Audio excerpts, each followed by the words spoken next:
তিনি শিক্ষার্থী বন্ধুদের প্রথম প্রান্তিক মূল্যায়ন 2026-এর পরীক্ষা খুবই সন্নিকটে। তো তোমাদের ইংরেজি বইয়ের প্রশ্ন কেমন হবে, কোন জায়গা থেকে কি পড়তে হবে, সাজেশন এবং বিস্তারিত আলোচনা, মানবন্টন বিস্তারিত আলোচনা হবে এই ভিডিওতে। তো সম্মানিত অভিভাবক এবং শিক্ষার্থীবৃন্দ, অবশ্যই ভিডিওটি না টেনে পুরো দেখলে শিক্ষার্থীদের অনেক উপকারে আসবে। তো তোমাদের প্রথমেই 1 নম্বরে যে বিষয়টি থাকবে, একটি বই থেকে সিন প্যাসেজ থাকবে। সিলেবাসটা একটু বলে দেই, তোমাদের 1 থেকে 41 পৃষ্ঠা পর্যন্ত প্রথম প্রান্তিক মূল্যায়নে রয়েছে। তো এর ভিতরে 2টি গুরুত্বপূর্ণ সিন প্যাসেজ রয়েছে, যেগুলো থেকে তোমাদের পরীক্ষায় আসার সম্ভাবনা খুবই বেশি। তো সেই দুটি একটু দেখাবো। প্রথমে এটাও আসতে পারে যে হ্যালো আই এম জেরিন, এটাও পড়বে। এটা যদি পড়ো, এটা এখান থেকে এই প্রশ্নগুলোর অ্যান্সার, এই যে 15 পৃষ্ঠায় যে সিন প্যাসেজটা রয়েছে, এটাও কিন্তু ইম্পর্টেন্ট, মোটামুটি খুব একটা হেলাফেলা করা যাবে না, এটাও ইম্পর্টেন্ট। তবে এর চেয়েও এবং তার সাথে শূন্যস্থান পূরণ, তার ভিতরে আগে দেখিয়ে দিই আমরা যে সিন প্যাসেজগুলো ইম্পর্টেন্ট কোনটা। একটা দেখালাম, আরও 2টা রয়েছে। এই যে আই অ্যাম সাবিহা, এই আই অ্যাম সাবিহা এইটা বেশ মোস্ট ইম্পর্টেন্ট, এবং আই অ্যাম সুনীল। আশা করি এই দুটোর ভিতর থেকে একটা আসবে, যেখানেই হোক বাংলাদেশের এই দুটোর ভিতর থেকেই একটা আসবে। তো 3 নম্বরে রয়েছে প্রথম যেটা দেখিয়েলাম। তো এই যে সিন প্যাসেজ আসবে, সিন প্যাসেজ থেকে কি আসবে? প্রথমে আসবে মাল্টিপল চয়েস, অর্থাৎ টিক চিহ্ন দাও, টিক চিহ্ন দাও। তো এরকম এখান থেকে টিক চিহ্ন আসতে পারে, 5টি টিক চিহ্ন আসতে পারে আই এম ফ্যামিলি থেকে। তারপরে 2 নম্বর থেকে এই যে শূন্যস্থান বা ট্রু ফলস। তোমার আরেকটা ভালো কথা, ট্রু ফলস আসতে পারে 1 নম্বরেও, হয় টিক চিহ্ন আসবে, নয় ট্রু ফলস আসবে। এই যে ট্রু ফলসগুলো, এগুলো কিন্তু অবশ্যই পড়তে হবে। দি গার্লস নেম ইজ সামিয়া, এখানে সাবিহা, তো এটা ফলস, এখানে এফ লিখতে হবে, ফলস লিখতে হবে, 1 নম্বর দিয়ে ফলস লিখতে হবে। She is class 3, she is class 3, এটা ট্রু, টি লিখতে হবে। She is a student, true. There are 4 members in her family, true. আর her brother is 3 years old, এটা অনলি 1, সুতরাং এটা হলো ফলস। এভাবে লিখতে হবে। তারপরে এটা থাকবে 1 নম্বরে, হয় ট্রু ফলস, নয় এমসিকিউ। আর 2 নম্বরে থাকবে টিক চিহ্ন। এই যে 2 নম্বরে থাকবে সঠিক 2 নম্বরে, 1 নম্বরে টিক চিহ্ন থাকতে পারে। এই যে টিক চিহ্ন রয়েছে, যে Sunil is dash years old, Sunil is 8 years old, এখানে 8 years old। Rahat is good at, Rahat is good at কিসে?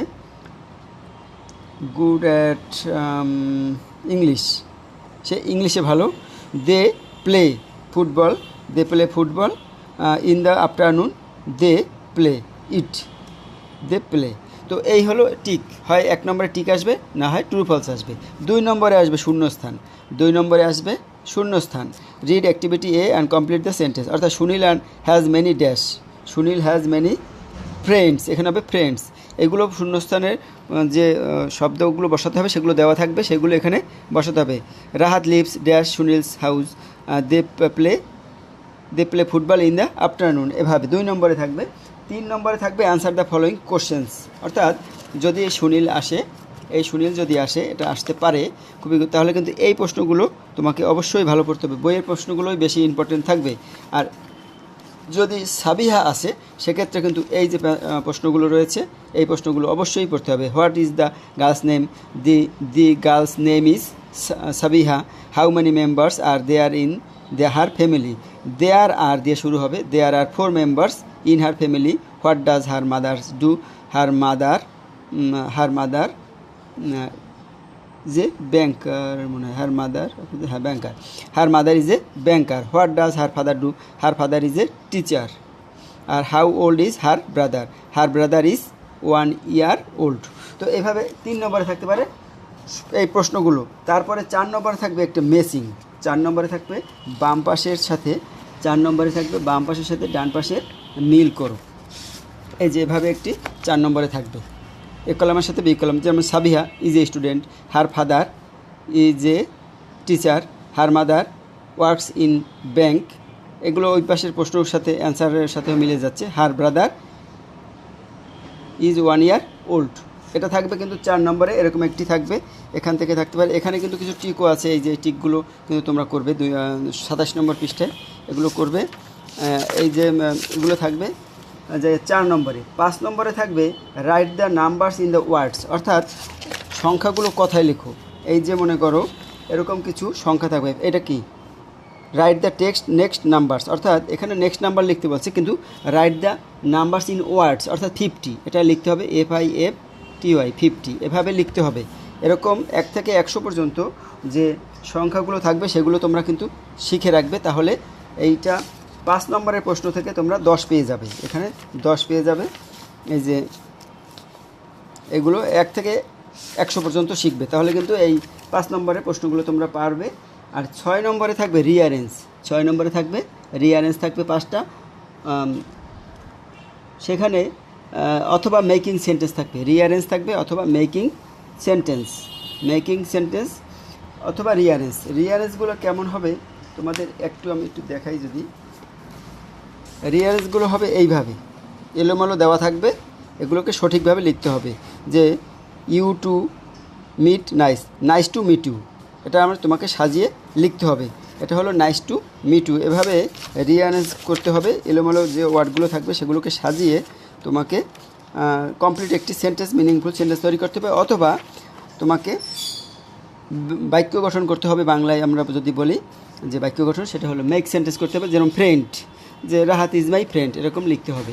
এটা এইগুলো আমাদের কত? 6 নম্বর। 7 নম্বরে তোমাকে করতে হবে using capital letters and punctuation marks, অথবা চেঞ্জিং সিঙ্গুলার প্লুরাল ফর্মস, অর্থাৎ তোমাকে পাঞ্চুয়েশন, অর্থাৎ ছোটো হাতের সব কিছু দেওয়া থাকবে, সেগুলোকে সাজিয়ে লিখতে হবে। কোথায় ফুল স্টপ হবে, কোথায় কমা হবে, কোথায় বড় হাত হবে, সেগুলো লিখতে হবে। এটা থাকবে যে 7 নম্বরে। অথবা তোমাকে সিঙ্গুলার প্লুরাল থাকবে। যেমন সিঙ্গুলার প্লুরাল একটা উদাহরণ এখানে আমি দিই। যেমন পেন, এটা সিঙ্গুলার একটা, আর PENS পেন্স, কলমগুলো, তাই এটা সিঙ্গুলার, এটা প্লুরাল। এইভাবে তোমাদের বইয়ে আছে, সেগুলো করতে হবে। এগুলো কিন্তু তোমাদের বইয়ের ভিতরেও আছে। তো এইরকম কিছু আসতে পারে। ছয় তোমাকে পাঞ্চুয়েশন মার্কস আসবে, নতুবা এই সিঙ্গুলার প্লুরাল আসবে। এটা 7 নম্বরে। 8 নম্বরে আইডেন্টিফাই নাউন প্রোনাউন ভার্ব, অর্থাৎ নাউন প্রোনাউন ভার্বের আইডেন্টিফাই আসতে পারে, অথবা making negative forms of the declaration sentence, অর্থাৎ তোমাকে একটা সেন্টেন্স দেবে, সেই সেন্টেন্সকে বলতে হবে যে সেই সেন্টেন্সকে নাউন প্রোনাউন কী। যেমন এখানে একটা দেখো, ডু ইউ প্লে টুগেদার, এই যে ইউ হলো প্রোনাউন, এই প্লে হলো ভার্ব। আর মনে করো এই লাইনটি যদি আমরা পড়ি, আই অ্যাম সুনীল, এই আই হলো প্রোনাউন, অ্যাম হলো ভার্ব, সুনীল হলো নাউন। কোনো মানুষের নাম বুঝলে সেটা নাউন। সুনীল হলো নাউন, আই হলো প্রোনাউন, আর অ্যাম হলো ভার্ব। তো এই তিনটাকে এরকম কিছু লাইন থাকবে, যেরকম I pronoun, am verb, eight হলো নাউন, ইয়ার্স ওল্ড এরকম থাকবে। ফ্রেন্ডস নাউন এরকম থাকবে। হি, কোনো নামের পরিবর্তে যা বসবে সেগুলো হলো প্রোনাউন। হি হলো প্রোনাউন, ইউ, হি, উই, আজ, দে, ইট, এগুলো সব প্রোনাউন। আর কোনো কিছুর নাম বোঝালে সেটা হবে নাউন। আর যে জিনিস দিয়ে কিছু করা বোঝায়, যেমন প্লে, ডু, প্লে, ইট, গো, এগুলো হলো ভার্ব। এরকম থাকলে সেগুলো হবে ভার্ব। এরকম থাকবে, মানে থাকতে পারে এটা 8 নম্বরে। অথবা থাকতে পারে কি, অথবা থাকতে পারে বলেছি যেটা ডিক্লারেশন নেগেটিভ সেন্টেন্স, একটা সেন্টেন্সকে সরাসরি নাবোধক তৈরি করা, এটা থাকতে পারে 8 নম্বরে। 9 নম্বরে থাকবে তোমার প্যারাগ্রাফ, শর্ট কম্পোজিশন। 9 নম্বরে একটি শর্ট কম্পোজিশন থাকবে। সেক্ষেত্রে কিন্তু এই যে মাই ফ্রেন্ড বা ইয়োর ফ্রেন্ড একটি ইম্পর্টেন্ট প্যারাগ্রাফ হতে পারে। ইয়োর ফ্রেন্ড এবং ইয়োর ফ্যামিলি, এই যে ইয়োর ফ্যামিলি, এই দুটো কিন্তু খুবই ইম্পর্টেন্ট।